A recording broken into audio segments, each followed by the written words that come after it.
Michel Magnier, moi je suis enseignant à l'IUT d'Amiens, au département génie biologique, génie mécanique et technique de commercialisation pour l'expression communication et pour l'allemand. Ça s'est fait progressivement parce que au début j'avais un petit peu la crainte du temps de trajet parce que j'habite Saint-Quentin et simplement je couple avec le train.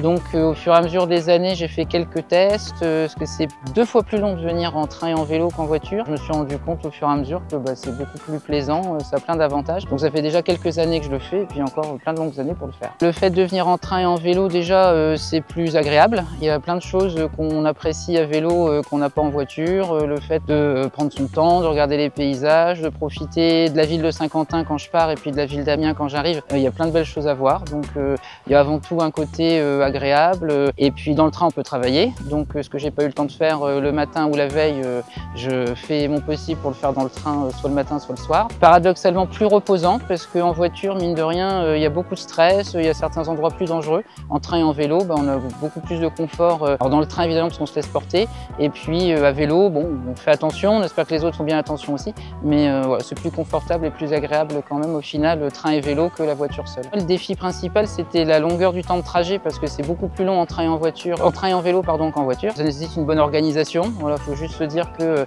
le temps qu'on est sur le vélo, on est concentré sur son trajet et on ne fait rien d'autre. De la manière qu'en voiture, de toute façon, on est aussi concentré sur son trajet. Mais donc le défi, c'était surtout l'organisation.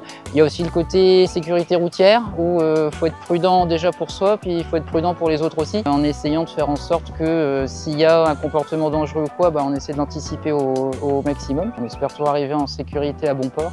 Donc voilà, les 2 défis principaux, c'était ça, c'était la bonne organisation et puis aussi être en sécurité sur le trajet. Comme on voit plein de belles choses en se baladant, parfois j'aime bien prendre des photos et alors le temps de trajet est déjà un peu plus long en train et en vélo qu'en voiture, mais quand en plus je prends le temps de prendre des photos, là je me rends compte qu'il faut que je parte vraiment en avance pour prévoir non seulement le temps de trajet en tant que tel, mais le temps de s'arrêter et prendre les photos. Et aussi ce qui se passe de plus en plus dans Saint-Quentin, c'est que je croise des gens sur la route et que je prends le temps de discuter. Donc c'est pareil, pour être sûr de ne pas louper mon train, il faut vraiment que je parte en avance en prenant le temps de trajet en compte, mais aussi le temps de discuter avec les gens. Donc à vélo, on fait plus de choses que du vélo. Moi je prends aussi des photos quand je m'arrête et puis on a le temps de discuter aussi un peu avec les gens. En fait, le conseil à donner, c'est de tester, c'est-à-dire que parfois il y a des trajets dont on se dit c'est infaisable à vélo, c'est trop long, ça monte trop, etc. Et en réalité, une fois qu'on les a testés, on se rend compte qu'on y arrive.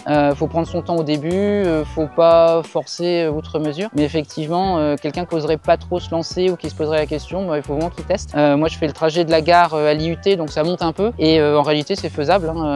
Il faut juste prendre le temps de le faire et puis se donner un peu de motivation. Mais il faut jamais avoir peur en se disant c'est pas possible. Au final, on se rend compte qu'en testant, en faisant progressivement, il y a plein de choses qu'on croyait pas possibles qui en réalité sont tout à fait possibles.